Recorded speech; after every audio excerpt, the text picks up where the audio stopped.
Dutch Merrick is a prop master armorer and former president of the Hollywood Craft Persons Union, and he is joining us live tonight to continue this conversation. Dutch, we appreciate your time.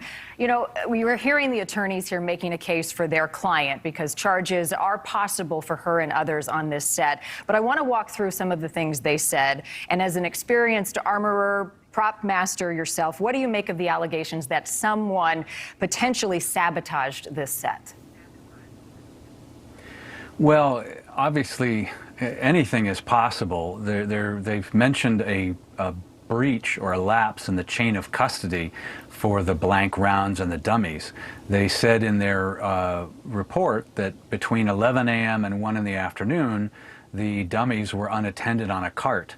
So there's a possible opportunity to get it in there. What I find odd is that a skilled armorer will notice immediately the difference between a dummy and a live round. It's very obvious. At very least, the primer on the back of the cartridge is unfired on a live round. It means it's hot and it's ready to go, and that would differentiate that between a live round and a dummy, even if the dummy looks identical and doesn't have any drill marks on it. You'll see that it's a fired primer, so it should be pretty easy to tell. So the case that her attorneys are making is that the firearm and the live ammunition were left unattended from 11 a.m. to 1 p.m. So shouldn't the armorer have possession of a firearm from start to finish anytime it's not locked up on a set? Well, yeah, the guns should remain locked up and or in the custody of the armorer. The armorer would be with a cart.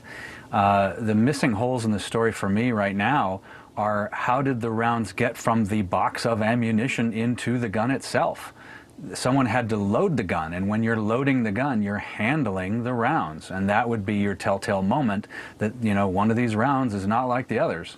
Additionally, how did the gun get into Dave Hall's hands? Why did he hand it to the actor? There was a sort of breach of protocol. And again, the attorneys said that they were just sort of camera blocking and not rehearsing. Well, if you're camera blocking and not rehearsing, why did you use the real gun? It would make sense to use the rubber gun or just point with your finger at that point. If you're not really getting ready to film the scene, why was the real gun allowed to be on set, particularly without the armorer present? Right. Well, I wondered, are the rules different when you're shooting a scene versus when you're doing what they called tech prep? So is the handling of the gun any different based on exactly what they're doing? We'll generally block a scene first. So we'll bring the actors out, they'll walk through the scene, they'll each find their marks where they're going to stand, they'll know where their body's going to be positioned, and if a gun's involved, they're going to know exactly where they're going to point the gun, when they're going to put their finger from the frame of the gun down onto the trigger, how many rounds they're going to fire, exactly where they're going to fire. We'll block all that out. Everyone will be happy with that. There may be a break in time where they then, what they're calling a tech, maybe people stand down and put in a stand-in place of the actor, and they block it for lighting and they set the lighting. That may take a half hour, an hour to do. So you have a stand-in, sit-in for that period, in which case you would never use a real gun. Now, what I understand, Alec Baldwin was there sitting in place, so it sounds like they were getting pretty close to filming. Only the investigation will tell. My question to you, who brings the ammunition on set? How often is it then rechecked, and whose job is that? The blank ammunition, the studio safety blanks, are the purview of the property department, and the property department can encompass the armorer as well. So the prop master might procure the rounds, might bring them to set, we'll have charge with locking them up, and on a large enough show, the armorer would do it entirely themselves. They would procure the ammunition, maintain it, and we check the blank ammunition regularly. We'll leave it in factory sealed boxes, usually until it's fairly ready to go. And when we handle it, you always give it a once-over, last-moment inspection.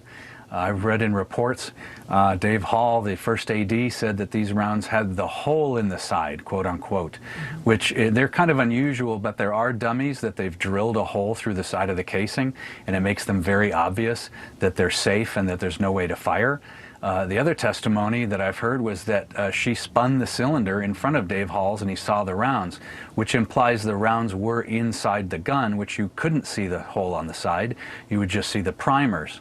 And if you're spinning the cylinder and there's one live primer, that would stand out versus all the rest of the primers on the dummies that would have a big dent in the middle. They would have a dimple. Right. The other question that I have is if Hannah, the armorer, had been concerned about safety on set, which she alleges through her attorneys that it was an unsafe set. If other of the crew members had expressed concerns, what is the chain of command for them to get their concerns addressed and to make changes on a set if a number of people have raised concerns? Well, first and foremost, you would go to the coordinator for where the problem was. If there was a problem with a stunt or a rig, you would go to the stunt coordinator or the key grip. In this case, it was a firearm in question. Generally, a crew person can go directly to the armorer and say, hey, I have a concern about this issue. Is this safe? Are you handling this safe?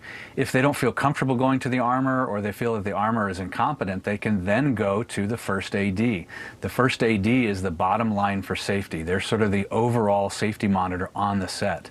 Now, built into filming nowadays, there's a built-in conflict for the first assistant director, in my opinion. The first assistant director, as I said, is responsible for safety, and at the same time, there's a conflicting role that they're responsible for speeding things up and getting things done on time. So you have the same person that's trying to rush, and let's get it done, is also saying, okay, let's make it safe and take your time. Tough to do both at the same time.